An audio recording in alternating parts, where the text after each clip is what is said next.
বিশ্বাস ছাড়া চলা যায় না, কিন্তু আপনি বিশ্বাস করলেই বিপদে পড়তে হয় আবার।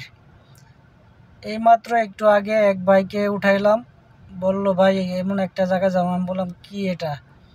বলে ভাই এখান থেকে আমার টাকা উঠাই নিয়ে গেছে। আমি কই খুইলা বলেন। পরে বলল যে আমি ট্রান্সফার করতে পারি না টাকা, সেই জন্য এক সৌদিকে বললাম। এই সৌদি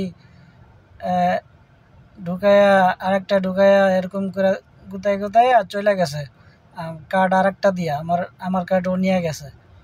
পরে কাছে আরেকটা এটিএমে যায় ওর ওই 1750 রিয়াল ছিল, 1700 রিয়াল উঠাই নিয়ে চলে গেছে।